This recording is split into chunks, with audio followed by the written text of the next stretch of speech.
Lundi 19 août 2024. Mesdames et messieurs, bonjour, bonsoir, bienvenue dans ce bulletin d'information sur la radio-télévision Faris. Le taux de référence calculé par la BRH pour ce lundi est de 131,44 pour $1 américain.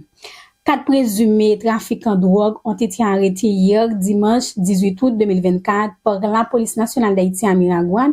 Ces individus qui trouvaient dans un bateau impliqué dans un trafic de drogue avaient en leur possession 5,5 kg de cocaïne et 4903 kg de marijuana. Il s'agit de Jeannot Aurélien, Claudie Joseph, Fritzner Selou et entre autres. La primature a annoncé via ses réseaux sociaux qu'un entretien s'est tenu le 15 août 2024 entre le premier ministre haïtien, Dr. Gary Coney, et son homologue canadien, Justin Trudeau. Les discussions ont été portées sur la crise sécuritaire et humanitaire en Haïti, ainsi que sur la transition politique en cours, a fait savoir la primature à travers une note.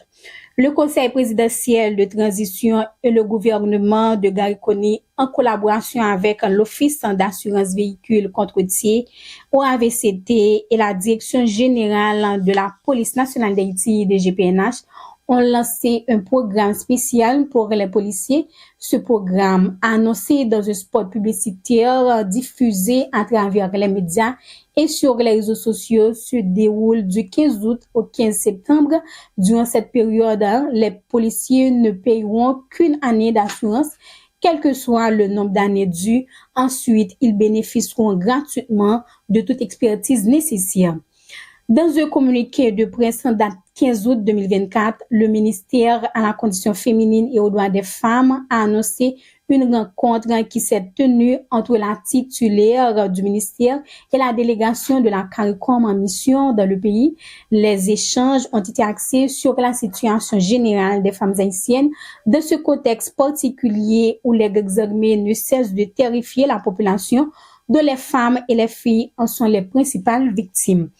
La production de nouveaux passeports est temporairement suspendue afin de prioriser le traitement rapide des demandes en attente. Depuis quelques mois, a annoncé la direction de l'immigration et de l'immigration.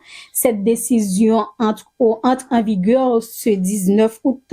Toutefois, elle n'a donné aucune date limite, ce qui pourrait avoir des conséquences importantes pour les personnes souhaitant renouveler leur passeport durant cette période.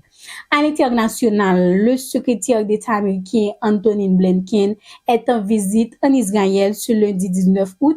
Il a averti qu'il s'agissait peut-être de la dernière chance de parvenir à un accord de cessez-le-feu entre Israël et Hamas dans la bande de Gaza après plus de 10 mois de guerre.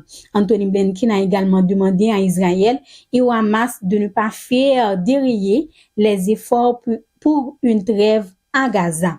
Et Alain Delon, acteur français, est décédé ce dimanche 18 août à l'âge de 88 ans.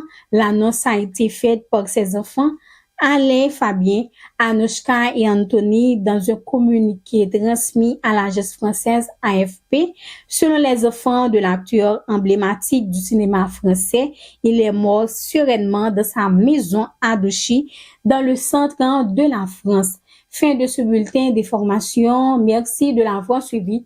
C'est avec vous, Caroline Jean-Paul, pour la présentation.